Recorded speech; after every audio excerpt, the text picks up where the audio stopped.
Hey everyone. Lately, I've been talking a lot about customer journeys and how it's super important to plan out how you want that journey to happen for your customers, prospects, or whoever you're interacting with through your marketing.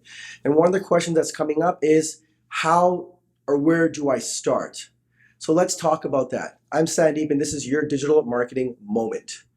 There's a couple of things you want to consider when you're trying to put together that customer journey before you actually start putting it together. And the first thing you want to look at is who is it that you're talking to or who is it that you want to interact with. And the best way to do that is to develop some customer personas or avatars that talk or document rather the demographics, their interests, and other variables that are important so you have a good understanding of who you're talking to. The next thing you want to look at is time. Now, depending on the vertical that you're in, the product or service you're selling, that journey can take anywhere from days, weeks, months, a year, or even longer, depending on how long that your sales cycle is and how your customer is going to interact and make a purchase decision. So consider that as well.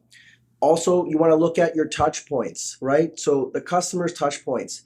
What is your customer doing and how are they doing it? How do they interact with the different marketing channels and opportunities that you have available to you to get your brand in front of them? And that leads right into my fourth point, which is channels.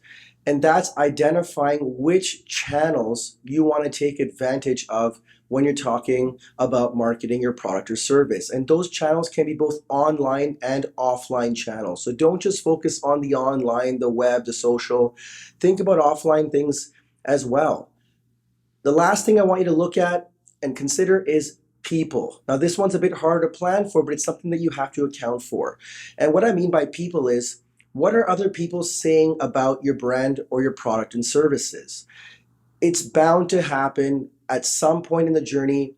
This customer or prospect may talk to their peers, their family, or their friends to get their take or opinion on you. They could also look at reviews, right? So these are external factors that are influencing how people perceive your brand. So it's a part of the journey, right? It's a part of the process that customer or prospect is going to take from when they first start the journey all the way up until hopefully when they make a purchase decision with your brand.